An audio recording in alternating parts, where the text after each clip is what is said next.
Baik, tanpa berlama-lama lagi, menghemat waktu, mengingat teman-teman kita yang di Indonesia Timur juga karena Kopi Senja ada diikuti oleh seluruh Indonesia.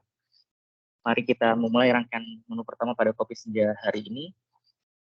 Sambutan dari Bapak Muhammad Falih Arianto atau Pak Falih, Kepala Sebagian Mutasi dan Teknik Kerja, Bagian Sumber Daya Manusia, Sekretariat BCBD. Pada Pak Falih, kami silakan. Makasih Mas Gatot. Bismillahirrahmanirrahim.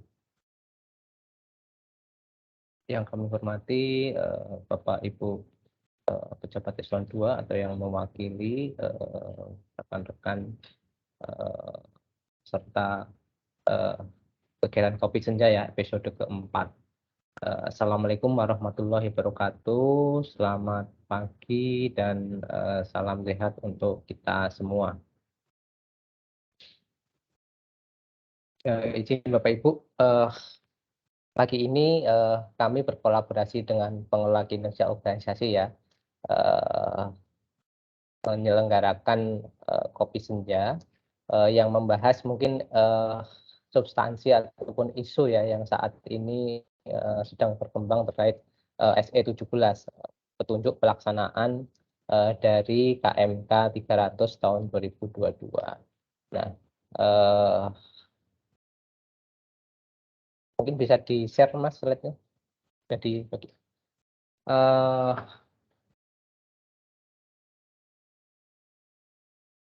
Jadi pada akhir tahun ini ya, di tengah kesibukan Bapak Ibu, kemudian baru saja diterbitkan SE 17 di dalamnya mengatur terkait masa peralihan dari KMK 300 di tahun 2022 ini.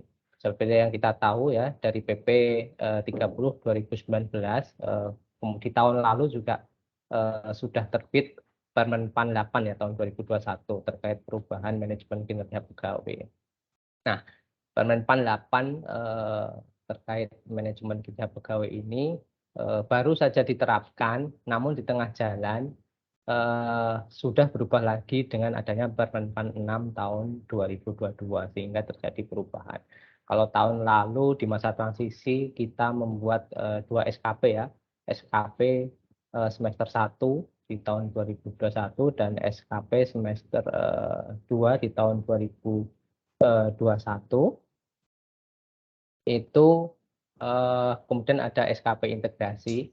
Nah, di tahun 2022 ini itu berubah lagi. Yang tahun 2021 kita udah baru mulai belajar, ternyata di tahun 2022 ini udah berubah lagi. Nah, pagi hari ini kami mencoba istilahnya secara bertahap ya, karena dari SE 17 ini mengatur ataupun menginformasikan terkait adanya perubahan ataupun penambahan nomenklatur sesuai Permen-PAN 6 tahun 2022. Kemudian mengatur juga terkait petunjuk pelaksanaan manajemen kinerja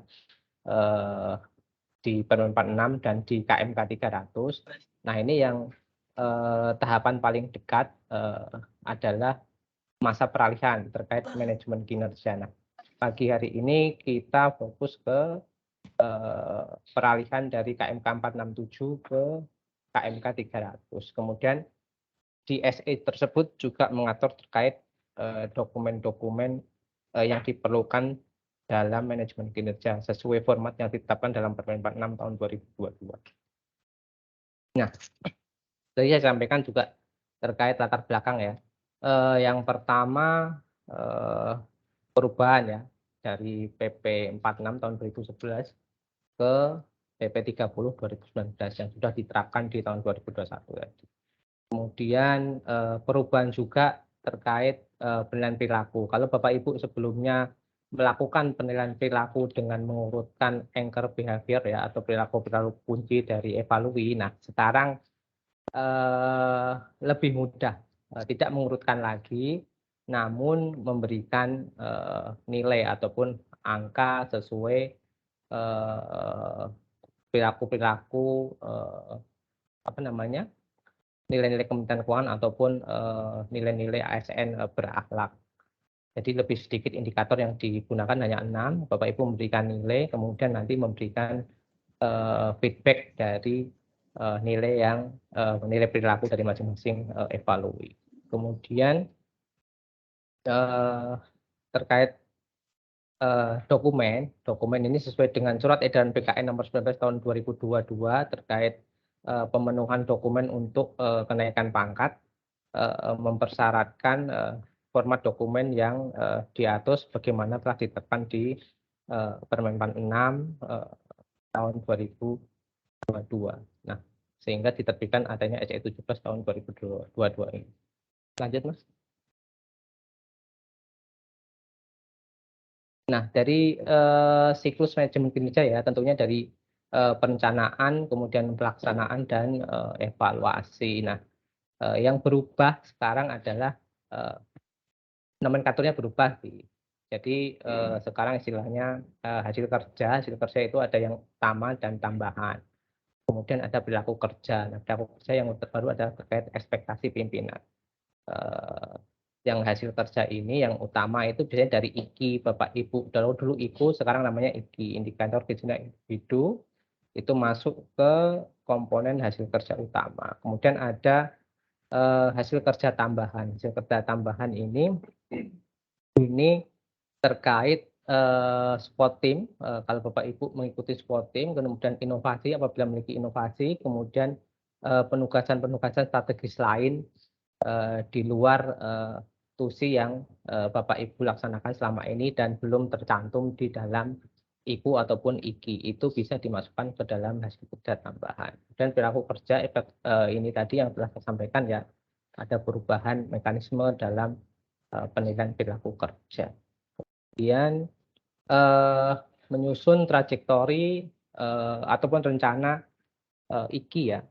Ini dilaksanakan mulai tahun 2023 secara periodik triwulanan atau bulanan. Jadi IKI ini bisa trajektorinya sekarang bisa bulanan dan dilaporkan setiap bulan. Nah, yang berubah lagi terkait capaian IKI untuk hasil kerja utama. Untuk 2023 nanti maksimal dari HKU itu adalah 105. Apabila Bapak Ibu menginginkan nilai 120, berarti Bapak Ibu harus memiliki hasil kerja tambahan ataupun IKI tambahan. Kemudian dalam penyusunan SKP juga memperhatikan adanya K3. Sekarang namanya kualitas komitmen kinerja. Kemudian di tahun 2023 nanti pegawai tugas belajar ataupun yang ditugaskan di luar instansi pemerintah ya, ataupun di instansi pemerintah lain di luar Kementerian Keuangan, itu diwajibkan membuat SKP. Nah, ini terkait hasil kerja tambahan tadi ya, apresiasi bagi para pegawai. Nah, isu terkait blank spot di tahun 2003 ini seharusnya sudah ada karena sudah diatur penghapusan terkait blank spot untuk pegawai yang promosi dan mutasi. Jadi relasi kinerja ini bisa diinput sampai dengan tanggal terakhir seseorang itu bekerja ataupun di tanggal pelantikannya, karena trajektorinya bisa dilaksanakan sampai dengan bulanan. Kemudian tadi di KMK 300 ya, terkait perilaku kerja yang harus pimpinan ataupun atasan langsung harus memberikan feedback ya dari pengisian pemberian nilai perilaku itu. Kemudian terkait evaluasi ini atasan langsung secara periodik ya wajib melakukan coaching, mentoring, dan konseling. Ini bisa dilakukan dengan dialog kinerja. Sehingga dialog kinerja saat ini memang dibuka sepanjang tahun, sehingga apabila atasan langsung ini melakukan CMC ini bisa langsung dituangkan di dalam SI performance. Nah, ini yang berubah terkait predikat hasil kerja ya. Itu adalah kombinasi ataupun hasil dari rating nilai hasil kerja tadi ya, gabungan dari hasil kerja utama dan hasil kerja tambahan, kemudian dari nilai perilaku kerja yang berdasarkan penilaian 360 derajat. Nah, ini kategorinya ada 3 ya, di atas ekspektasi, kemudian sesuai ekspektasi, dan di bawah ekspektasi. Dari range nilai ini nanti diterjemahkan ke dalam 3 kategori ini. Nah, untuk predikat hasil kerja, untuk keperluan dokumen evaluasi kinerja pegawai yang sesuai Permen 46 tahun 2022 yang diatur oleh Menpan, itu 5 kategori. Untuk nasional, karena sekarang sudah menggunakan nilai ya untuk dokumen evaluasi kinerja pegawai, itu ada 5 kategori: sangat baik, baik, butuh perbaikan, kurang, dan sangat kurang. Ini diperoleh berdasarkan kuadran dari hasil kerja dan perilaku kerja. Namun untuk keperluan internal Kemenkyu tetap menggunakan nilai dalam hal ini NKP maksimal 120. Next, Mas. Nah, ini contoh perhitungan ya. Jadi dari raw data ya, raw data ataupun relasi IPU ataupun IKI menghasilkan indeks capaian IPU ataupun IKI. Nah, apabila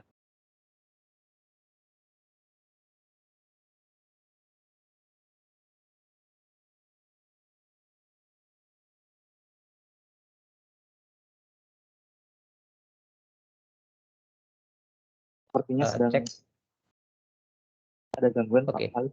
Mohon bisa diulang. ya, cek.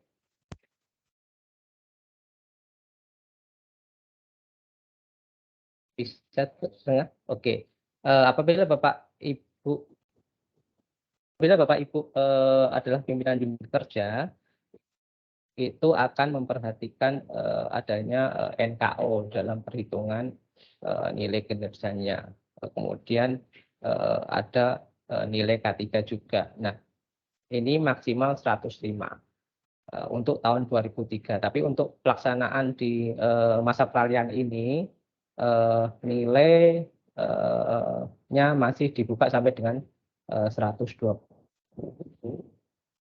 Apabila bukan pimpinan unit kerja, maka ialah nilai HKU dikalikan dengan nilai K3 sama maksimal 105, dan apabila menginginkan nilai 120 atau nilai maksimal, tentunya Bapak Ibu harus menambahkan adanya IKI tambahan yang nanti akan menghasilkan nilai KKP sebesar maksimal 15 poin. Nah, di sisi kiri ini yang kotak putus-putus coklat. Jadi ada 2 ya untuk keperluannya ya. Untuk keperluan di internal itu akan menghasilkan nilai kinerja pegawai. Komponennya adalah 70% dari NHK dan 30% dari nilai perilaku kerja. Nah, untuk kebutuhan nasional seperti yang diamatkan di Permenpan dan di PKPKN, itu nanti dikonversi dalam bentuk rating hasil kerja dan rating perilaku kerja yang berdasarkan nanti predikat kinerja pegawai yang 5 kategori tadi. Baik, sangat baik, kurang. Oke, next. Nah, ini untuk nilai hasil kerja ya, yang akan menghasilkan rating kerja pegawai, dikatakan di atas ekspektasi apabila nilai hasil kerja di atas 100. Kemudian sesuai ekspektasi apabila range nilai hasil kerja 90 sampai dengan 100, dan di bawah ekspektasi apabila nilai hasil kerja kurang dari 90. Nah, Bapak Ibu, apabila nanti hasil kombinasi dari hasil kerja utama dan hasil kerja tambahan, apabila nilainya di atas 100 gitu ya, jadi nanti dikonversi dalam bentuk rating di atas ekspektasi. Nah, ini untuk perilaku kerja range nilainya sama.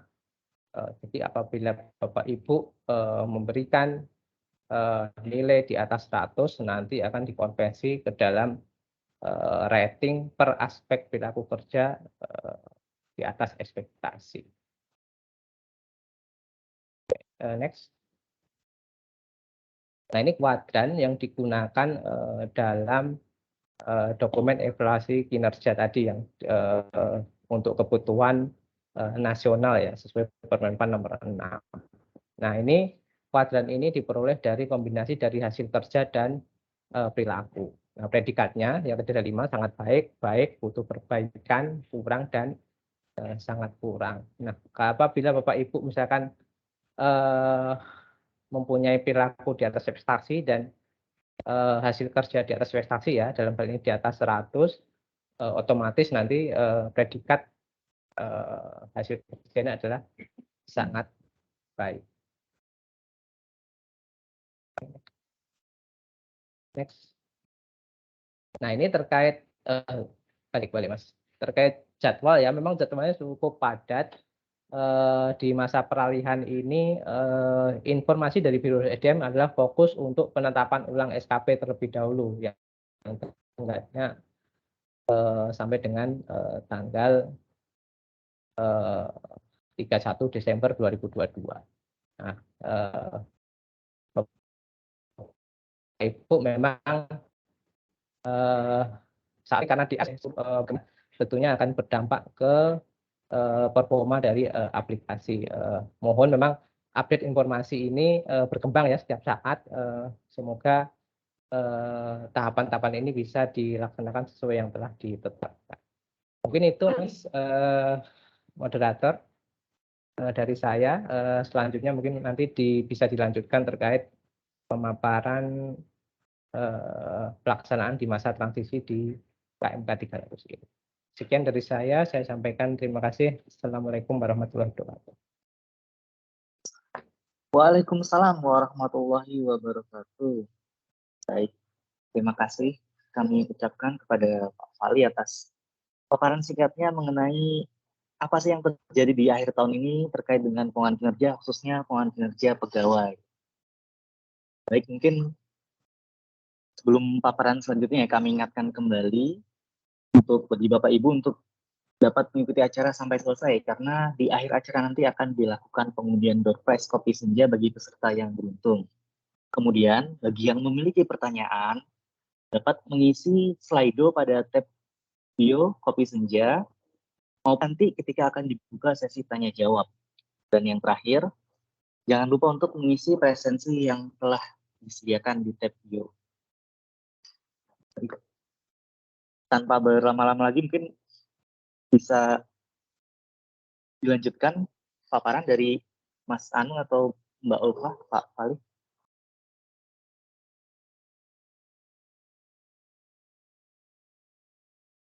Kami silakan. Baik, sudah terlihat kan materinya? Cukup jelas Mas Anu. Baik, Assalamualaikum warahmatullahi wabarakatuh. Selamat pagi menjelang siang mungkin yang di wilayah Indonesia Timur. Saya akan menjelaskan terkait penjelasan ketentuan peralihan manajemen kinerja sesuai dengan SE 17 dan arahan terbaru dari Biro SDM yang masih dinamis sampai dengan saat ini. Jadi secara garis besar sih ketentuan masa peralihan ini ada 5 yang aspek utamanya, yaitu penyesuaian dan penyusunan SKP. Nah, ini dalam rangka melakukan penetapan ulang SKP di tahun 2022. Kemudian ada pelaksanaan dialog kinerja individu yang masih berjalan dan adanya umpan balik berkelanjutan yang konstruktif dengan narasi yang positif dan penuh keadilan, jadwal pelaksanaan manajemen kerja yang tadi sudah disampaikan oleh Pak Fali. Lalu ada terkait evaluasi kinerja pegawai sendiri. Tadi sudah disampaikan juga mekanisme evaluasi pegawai nanti akan ada disampaikan pegawai yang mengalami perpindahan jabatan, penetapan angka kredit bagi pejabat fungsional tetap mengacu kepada Permenpan RB terkait JF perkenaan sampai dengan Desember 2022. Nah, terkait penyesuaian dan penyusunan SKP, jadi seluruh pegawai melakukan penyesuaian dan penyusunan SKP melalui aplikasi e-performance, termasuk pegawai tugas belajar. Dalam hal ini maksudnya adalah melakukan penetapan ulang SKP di tahun 2022. Apabila ada Bapak Ibu yang tahun 2022 melakukan mutasi dan biasanya memiliki SKP lebih dari 1, maka semua SKP-nya wajib untuk dilakukan penetapan ulang. Pastikan DS pegawai Bapak Ibu aktif dengan melakukan pengecekan pada haris.kemenq.go.id. DS yang harus diperhatikan utama adalah DS BSSN karena memang sesuai informasi terbaru dari SDM. untuk DS difokuskan pada DS BSSN dan paling lambat sementara ini infonya paling sampai 31 Desember 2022. Pegawai Kemenq yang ditugaskan pada manapun di luar instansi pemerintah juga wajib membuat SKP, dan pegawai non-Kemenq yang ditugaskan pada Kementerian Keuangan juga harus menyusun SKP ditetapkan oleh atasan Kemenq serta disampaikan kepada atasan langsung unit lainnya. Nah, terkait ini banyak yang menanyakan terkait bagaimana sih sebenarnya format yang sesuai ataupun ini. Bentar.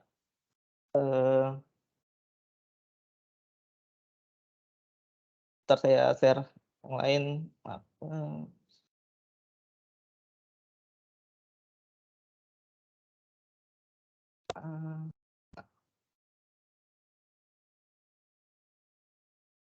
Enggak. Saya mau share yang lain. Bentar, mana? Maaf. Nah, jadi ketika memang Bapak Ibu masuk ke preview SKP Bapak Ibu, nanti akan terlihat seperti ini kan, namanya sasaran kinerja pegawai pendekatan hasil kinerja kuantitatif bagi pegawai administrasi dan pejabat fungsional. Untuk periode penilaiannya sebelumnya memang di default untuk 1 Januari sampai 31 Desember. Namun informasinya semalam sudah dilakukan perbaikan dan tadi pagi ini hasil preview SKP saya tadi pagi jam 5. Periode penilaian sudah berubah menjadi sesuai seharusnya saya baru masuk mulai 26 September untuk periode penilaian saya. Dan pastikan jabatan Bapak Ibu benar ya. Karena beberapa ada kesalahan pada jabatannya. Apabila ada yang mengalami kesalahan jabatan, mohon diinformasikan kepada saya.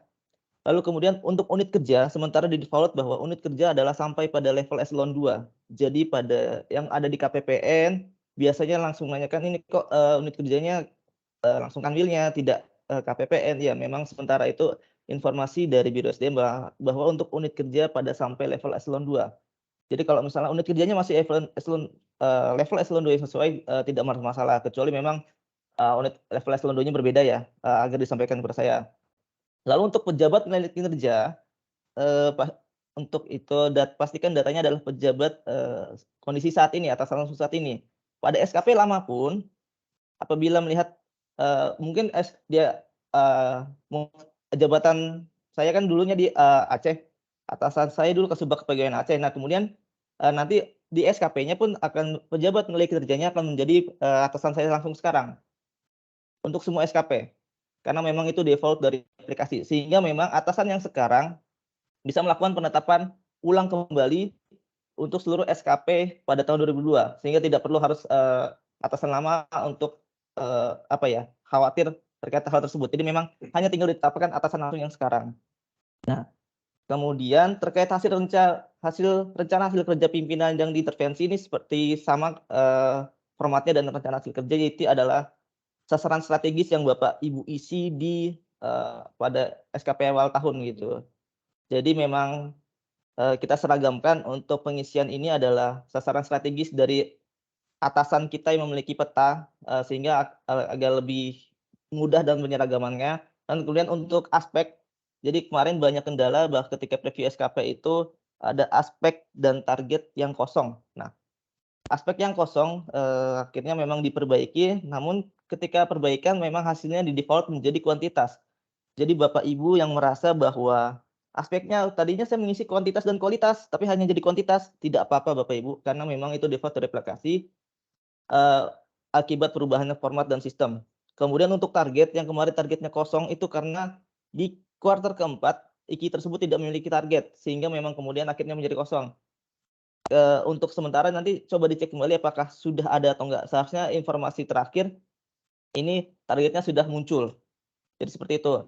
Nah, apabila Bapak Ibu merekam IKI tambahan, nanti akan muncul di sini di bawah tambahan. Ibu bisa memilih aspeknya, saya dalam ini memilih kuantitas. Nanti bisa masukkan nama IKI-nya dan targetnya. Untuk rencana hasil kerja pimpinan yang diintervensi ataupun rencana hasil kerja, Bapak Ibu pilih sasaran strategis atasan yang pejabat yang menugaskan untuk melakukan penugasan lain tersebut. Jadi misalnya bisa terkait tentang pelaksanaan anggaran, cari yang sekiranya paling mirip mendekati penugasan yang tersebut jenisnya apa gitu, seperti itu. Untuk perilaku kerja ke bawah, ini sudah default dari aplikasi, jadi tidak perlu untuk diotak-atik dan kemudian selanjutnya untuk tempat, sampai saat ini masih Jakarta dan kemarin ketika bila sudah ditetapkan nanti akan muncul tanggalnya, seperti itu.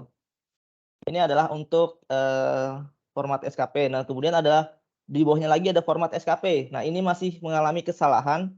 Periode penilaian ada menumpuk seperti ini 1 Januari sampai 3 September. Kemudian ada periode penilaian yang sesuai. Ini masih dikonfirmasikan ke Biro SDM untuk dilakukan perbaikan.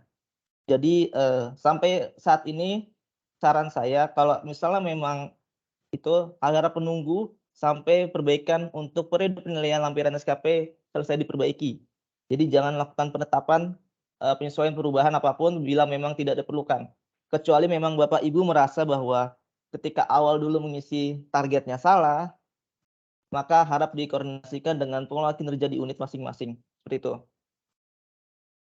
Nah, untuk skema pertanggungjawaban nanti akan terlihat trajektori untuk hanya IKI utama, sedangkan IKI tambahan tidak terlampir. Jadi kalau misalnya saya udah ngisi IKI tambahan tuh kok nggak muncul di skema pertanggungjawaban lampiran, tidak apa-apa Bapak Ibu, memang seperti itu. Ini adalah untuk format SKP, preview SKP, jadi memastikan Bapak Ibu ketika memang yang saya sampaikan tadi ada yang tidak sesuai pada bagian jabatan dan aspek dan target masih kosong, harap menghubungi saya supaya saya koordinasikan ke Biro SDM.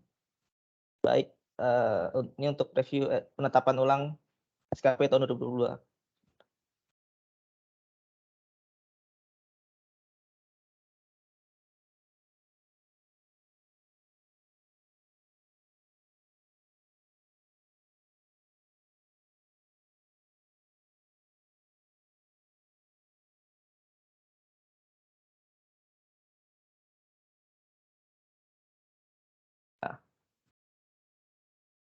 Kemudian ada pelaksanaan dialog kinerja individu, yaitu atasan dan bawahan melakukan dialog. Ini masih seperti sebelumnya ya, cuma nanti mungkin untuk di tahun 2023 akan dilakukan secara bulanan atau maksimal triwulanan. Kalau sekarang masih dilakukan secara semesteran.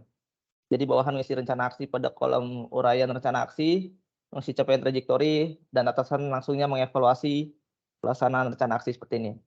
Ini kurang lebih masih sama, namun untuk trajektorinya ditingkatkan di tahun depan. Nah, ini tadi mekanisme evaluasi kinerja pegawai yang sudah disampaikan oleh Pak Fali. Izin Mas Anung, yang ya? tampil bukan slide show-nya, tapi slide maaf. utamanya.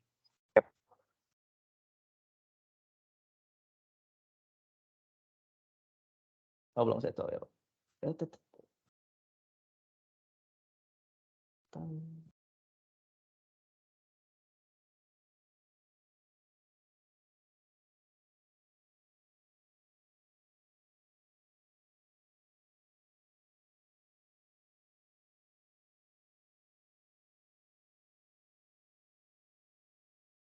Ya, sudah terlihat Bapak Ibu?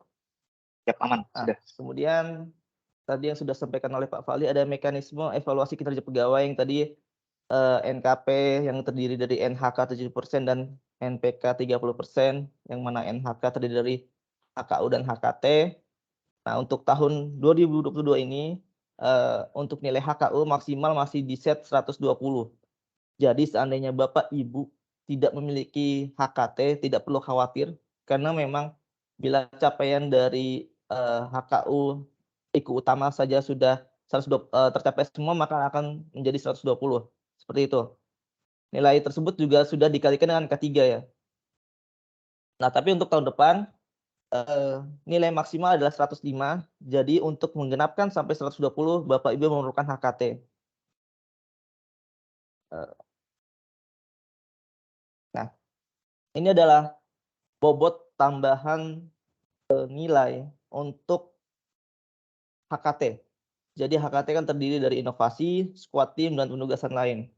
Untuk squad team sendiri, sampai saat ini sih contoh sementara yang ada baru dikeluarkan oleh Pak Sekretaris Jenderal terkait squad team delayering. dan itu paruh waktu. Jadi memang kalau misalnya kita melihat bobotnya itu adalah 3. Jadi ada KMK sendiri terkait Squatim KMK 146 tahun 2022, Bapak Ibu bisa lihat bahwa memang Squatim itu bisa jadi paruh waktu, penuh waktu, dan ruang lingkupnya memang harus minimal eselon 2 dan paling tinggi adalah Menteri Keuangan. Terkait pelaksanaan teknisnya Bapak Ibu bisa lihat di KMK 146 2022 dan ini adalah bobotnya 864.432 seperti ini yang seperti Bapak Ibu lihat. Nah, sedangkan untuk ruang lingkup inovasi dan penugasan lain, bobotnya nasional 8, instansi 6, unit kerja 4, tim kerja 2. Nah, mungkin akan banyak yang bertanya, penugasan lensa itu bobotnya seperti apa sih gitu kan. Nah, jadi tim kerja ini memang pertama yang ditandatangani oleh minimal eselon 4, minimal eselon 4. Sedangkan unit kerja adalah bagi KPPN minimal eselon 3 dan bagi Kanwil minimal eselon 2. Seperti itu. Bisa saja untuk tanda tangannya pertama atas nama kepala Kanwil, kepala bagian seperti itu bisa. Lalu kemudian selain itu juga perhatikan juga untuk bisa mencapai lingkup instansi itu agak lebih sulit karena memang dampak dari penugasan lain Bapak Ibu memang harus berdampak ke unit eselon 1 lain atau enggak secara langsung ke Kementerian Keuangan. Sebagai contoh yang lingkupnya ialah instansi yaitu Kepala Sekretariat Perwakilan ya, Pak Kakanwil yang menjabat sebagai Kepala Sekretariat Perwakilan Wilayah di wilayah masing-masing itu bisa menjadi penugasan lain level ruang lingkup instansi bagi Pak Kakanwil. Jadi situ mungkin akan lebih banyak dalam penugasan lainnya, taraf nilainya akan itu pada tim kerja atau unit kerja seperti itu. Nah, kalau untuk nasional memang yang sangat berdampak ke nasional ya, tidak hanya di Kementerian Keuangan tapi juga instansi lain secara luas, tidak hanya satu instansi ya, seperti itu. Nah, ini adalah keterangan HKT ya, keterangannya HKT yang untuk itu pemilik kinerja pada penugasan HKT untuk Squatim nih ya, menteri, wakil menteri ataupun PPTM eselon 1 dan PPTP eselon 2. Kalau inovasi untuk bisa diakui sebagai inovasi itu minimal telah diimplementasikan 1 tahun sesuai ruang lingkup dan terdaftar pada database inovasi. Ini sesuai dengan ND terbaru dari bagian hotel ND 4620 terkait inovasi. Jadi Bapak Ibu bisa lihat sendiri terkait ketentuannya memang harus diajukan dulu ke bagian OTL untuk dimasukkan divalidasi oleh bagian hotel untuk sebagai masuk ke dalam katalog inovasi.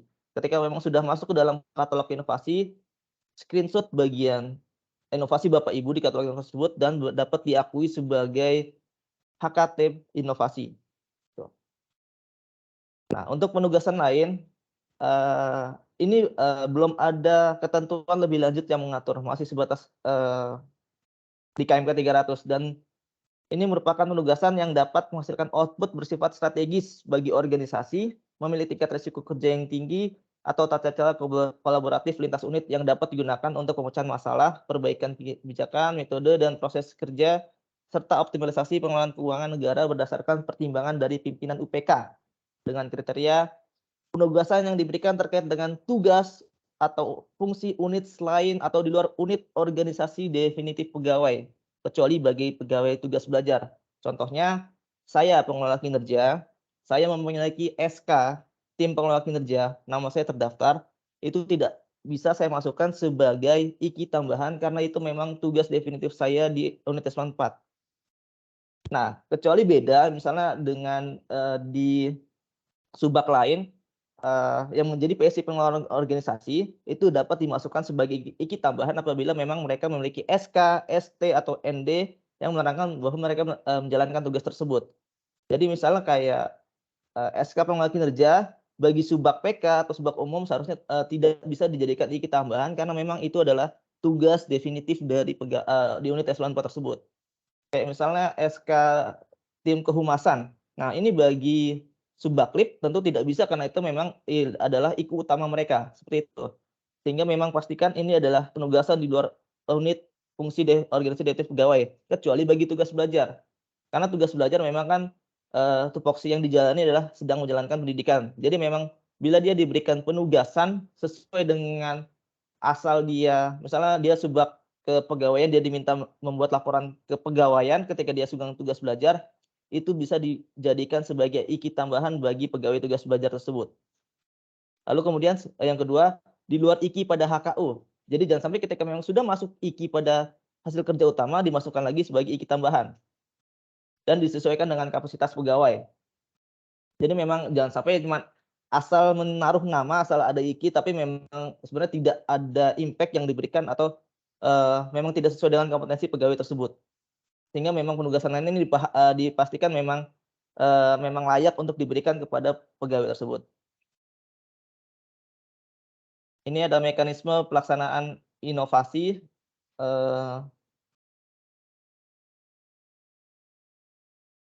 Jadi ada hasil kerja inovasi, itu pegawai melakukan pengusulan inovasi kepada pengelola inovasi. Pengelola inovasi melakukan proses validasi dan input pada katalog inovasi. Nah, ketika pegawai menginput inovasi yang sudah terdaftar dalam katalog inovasi ke dalam aplikasi e-performance, nah, dengan menyertakan bukti dukung tangkapan layar dari katalog inovasi tersebut, atasan bisa direkam ke aplikasi e-performance untuk sebagai IKI tambahan. Nah, atasan melakukan validasi atas inovasi yang diinput oleh bawahannya, seperti itu. Inovasi yang dapat diusulkan menjadi HKT 2022 sesuai dengan ND ya untuk di lingkup perbendaharaan. Prinsipnya sama yang sudah diimplementasikan setahun terakhir. Untuk squad team, pencantuman penugasan dalam squad team sebagai HKT atas kesepakatan atasan langsung berdasarkan kesepakatan antara pemilik kinerja atau ketua squad team dengan pegawai yang bersangkutan. Pegawai harus menyertakan SK squad team dalam penginputan penugasan squad team pada HKT. Seperti yang saya bilang sebelumnya bahwa untuk sementara ini baru ada SK squad team yang dikeluarkan oleh Pak Sekretaris Jenderal, dan memang dalam keterangan narasi SK-nya tersebut bahwa ini surat keputusan squad team, tertulis jelas squad team. Jadi untuk masih saya koordinasikan apakah memang ketika memang dia hanya tim kerja, apakah bisa melakukan sekedar squad team atau harus penugasan lain, itu masih saya koordinasikan ke Biro SDM. Cuman memang dalam segi bobot untuk sementara ini malah lebih besar penugasan lain dibandingkan dengan squad team. Dan penugasan lain itu tadi yang saya bilang output strategis di luar IKI dan dibuktikan didukung dengan SK atau ST dalam penginapan penugasan lain. Gitu. Untuk target atau realisasinya gimana sih, kadang itu tergantung kesepakatan antara pegawai yang bersangkutan dengan atasan langsung atau yang memberikan penugasan lain tersebut. Jadi misalnya bisa nulis targetnya apa sih dari penugasan tersebut, ya ikut aja melaksanakan gitu. Oh, berarti bisa nulis 100 targetnya, nanti realisasi kalau atasan langsung menilai ya sudah bisa kamu kurang perform kayaknya 90, itu hak prerogatif dari atasan langsung untuk menilai bagaimana penugasan lain yang dilakukan oleh pegawai yang bersangkutan. Karena sekali lagi pentingnya atasan langsung untuk benar-benar aware terhadap penugasan lain yang dilakukan oleh bawahannya. Saya akan berikan contoh gimana sih rekam IKI tambahan formatnya. Bentar.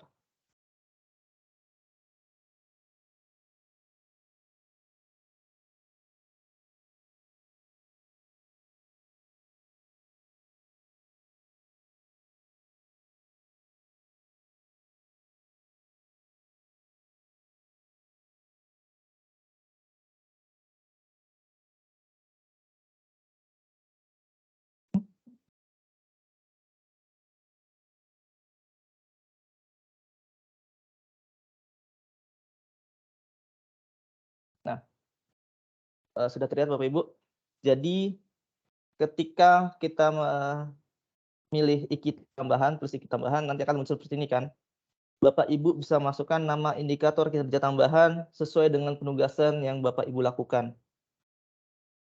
Definisinya apa, formulanya apa, ini antara persetujuan antara yang memberikan penugasan lain, pegawai yang bersangkutan dengan atasan langsungnya.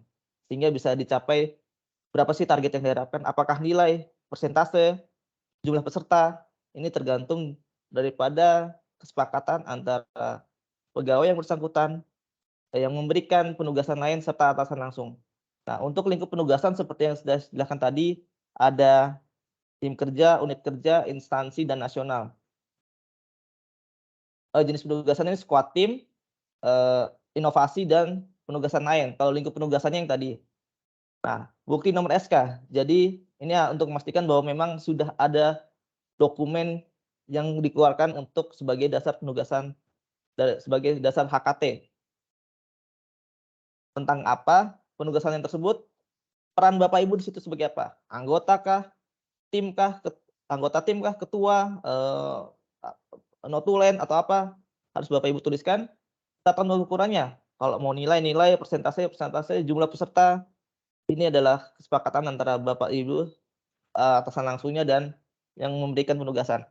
Aspek target bisa dinilai kalau misalnya kuantitas, kualitas, waktu, kecepatan waktu, ataupun biaya juga bisa. Jenis konsolidasi periode, sum, average, dan TLK, dan polarisasi maximize atau minimize, dan periode pelaporan bisa bulanan, triwulanan, semesteran, tahunan. Jadi tapi untuk sementara ini keterbatasan dari aplikasi, untuk target hanya bisa diisi paling minimal triwulanan. Mungkin nanti akan ada penyesuaian aplikasi sehingga targetnya bisa diisi sampai bulanan. Seperti ini.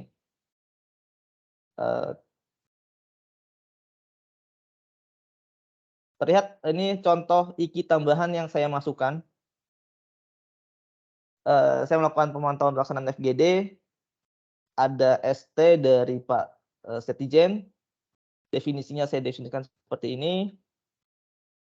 Formulanya adalah satu laporan yang harus saya, ini kan kesepakatan saya dengan Pak Fali, tidak mendapatkan nilai seperti itu. Jadi tidak persentase 100 terus 90 tidak. Jadi memang ini tergantung antara Bapak Ibu dengan atasan langsung dan kalau misalnya memang bisa dari pemberi penugasan ada instruksi khusus, itu bisa menjadi catatan dalam formulanya.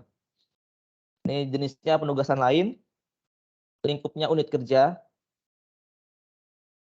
Ini bukti nomor ST-nya, tentangnya apa? Tentang penugasan sebagai pemantau pelaksana FGD. Peran saya sendiri sebagai pemantau.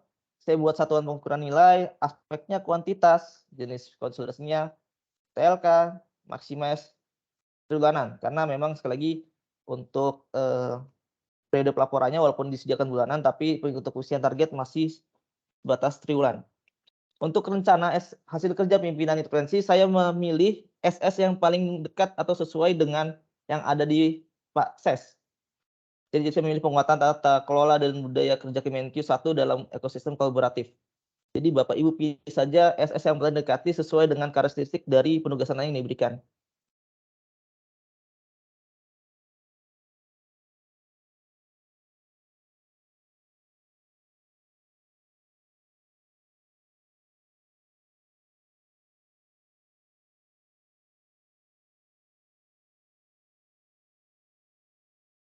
Nah, kalau tadi terkait IKI tambahan bagaimana merekamnya dan apa yang harus direkam.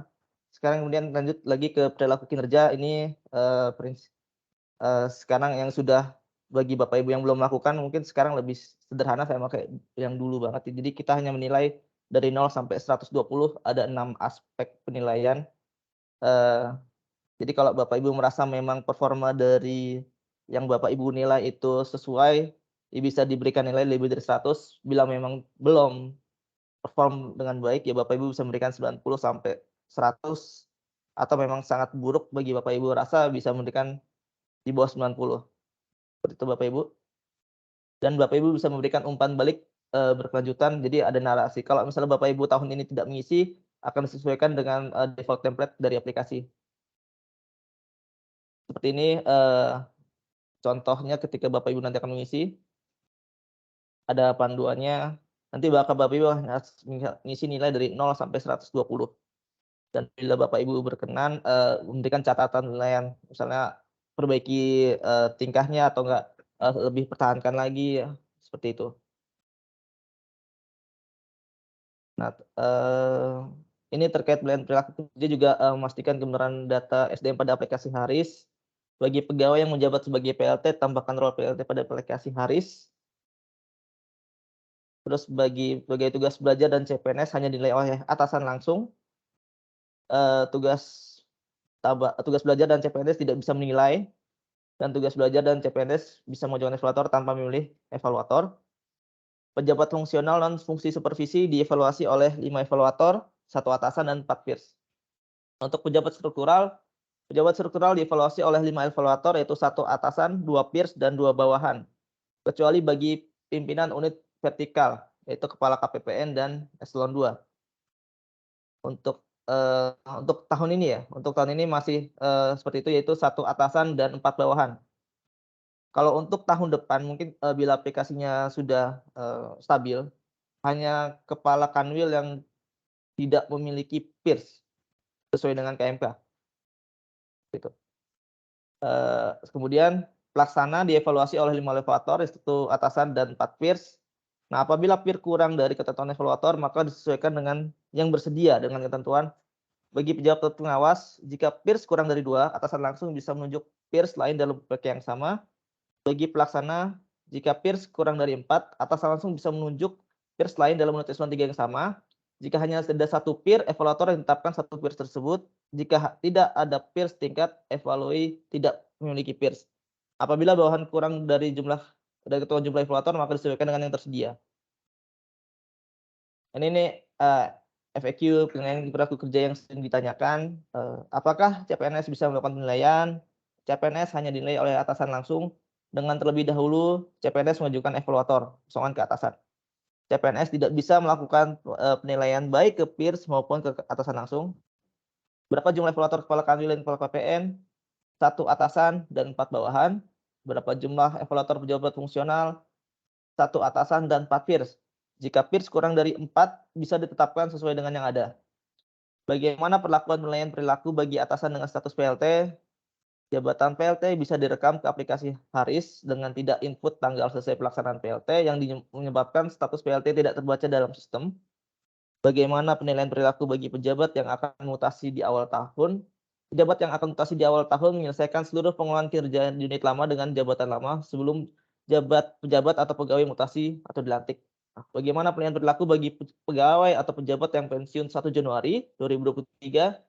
Pegawai atau pejabat yang akan pensiun di awal tahun bisa menyelesaikan seluruh pengelolaan kinerjanya sebelum tanggal 1 Januari dan tidak memilih pegawai yang bersangkutan sebagai evaluator. Kemudian nanti kan tadi di periode pelaporan manajemen kinerja ada pelaporan keberatan dan evaluasi. Jadi kalau sudah berlaku stabil, ini ketika setiap periode hasil kerja diinput maksimal 5 hari kalender, kemudian divalidasi oleh atasan langsung dan bisa dilakukan keberatan. Nah, pengajuan keberatan itu 7 hari kalender setelah divalidasi oleh atasan langsung. Seperti ini. Ini terkait pelaporan dan pemanfaatan kinerja pegawai yang dilampiri nanti oleh dokumen SKP yang saat ini sedang kita lakukan penerapan ulang. Hasil evaluasi kinerja pegawai ya masih belum, nanti akan sampai tahap pengisian realisasi sampai tanggal 5 Januari. Ini masih belum, nanti mungkin akan ada lebih lanjut lagi terkait pelaporan dari kinerja pegawai. Manfaatannya ya seperti ini, ada finansial, non finansial, dan ada punishment bagi yang tidak mencapai kinerja yang diharapkan.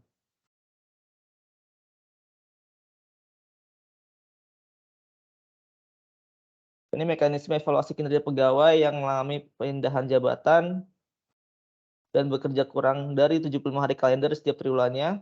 Itu tidak ada blank slot, tapi perlu menyepakati dan melakukan penyesuaian target dan realisasi kinerja sampai dengan pegawai tersebut mengalami perpindahan jabatan. Nah, setelah perpindahan jabatan, membuat SKP dengan jenis kontrak sesuai jabatan barunya, atau SKP peta atau SKP non peta bagi pemilik peta berarti, dan melakukan penginputan target dan realisasi dengan mengakomodir periode triwulan yang tidak memenuhi 75 hari kalender. Nah, bagi pegawai kinerja pada unit sebelum dan sudah perpindahan jabatan, memastikan kembali hasil review dan penilaian ketiga pegawai dan memperhatikan target, trajektori, dan realisasi kinerja berdasarkan dialog dengan atasan langsung beserta data historisnya. Ini perpindahan jabatan, promosi, atau mutasi. Jadi sebelum melakukan perubahan data ke jabatan baru, menyelesaikan laporan kinerja pada jabatan lama maksimal 15 hari kalender setelah tanggal perpindahan jabatan dengan terlebih dahulu melakukan dialog kinerja dengan atasan langsung untuk menyepakati target trajektori serta realisasi kinerja sampai dengan tanggal perpindahan jabatan tersebut sebagai dasar penyesuaian target dan realisasi kinerja dengan menyampaikan hasil kesepakatan kepada pelanggan kinerja untuk dilakukan penyesuaian dalam aplikasi manajemen kinerja pegawai. Jadi misalnya ada yang karena mutasi, ada IKU yang belum terrealisasi, harap dikoordinasikan dengan pelanggan kinerja. Kemudian kedua, setelah melakukan perubahan data ke jabatan baru, pegawai menyusun SKP paling lambat 15 hari kalender sejak mulai melaksanakan tugas pada jabatan yang baru dengan terlebih dahulu melakukan dialog kinerja dengan atasan langsung pada unit baru pada aplikasi manajemen kinerja. Nah, dalam hal pegawai mengalami perpindahan jabatan pada bulan terakhir tahun berkenaan, dia dimutasi Desember, maka pelaksanaan ketentuan angka 1 dilakukan pada tanggal akhir penginputan realisasi. Jadi kalau misalnya sebelumnya kita bisa menginput realisasi maksimal 15 hari kerja, bila misalnya dia dimutasi tanggal 20 Desember, maka tanggal inputan realisasi terakhir itu tanggal sesuai dengan tanggal ketentuan yang ada. Kalau tanggal sekarang berarti tanggal 5 Januari 2023, seperti itu. Tidak harus 15 hari kalender bila dia dimutasi pada bulan Desember. Dan kemudian kedua, dilakukan paling lambat pada akhir tahun berkenaan. Jadi SKP ditetapkannya berarti pada paling lambat pada akhir tahun berkenaan. Itu misalnya dia dimutasi tanggal 20 Desember, SKP paling lambat ditetapkan berarti tanggal 31 Desember gitu. Atau enggak, saya nggak tahu ini harus hari kerja atau enggak ya. Hari kerja sebelum terakhir, misalnya kalau sekarang berarti tanggal 30 Desember. Pegawai dimaksud dicualikan dari ketentuan terkait jumlah IKI. Jadi setiap mutasi dilakukan, pastikan bahwa pegawai dalam SKP-nya memiliki 3 SKP. Ketentuan ini dikecualikan bagi pegawai yang mutasi di bulan Desember, minimal 1 IKI. Nah, bagi pelanggan kinerja pada unit sebelum dan sesudah pegawai mengalami perpindahan jabatan, memastikan kembali hasil review dan penilaian ketiga pegawai dengan memperhatikan target trajektori, data historis target, dan realisasi kinerja pada periode sebelumnya, serta relasi kinerja berdasarkan hasil dialog dengan atasan langsung. Demikian penjelasan terkait ketentuan peralihan, penetapan ulang, dan perekaman IKI. Saya kembalikan ke moderator.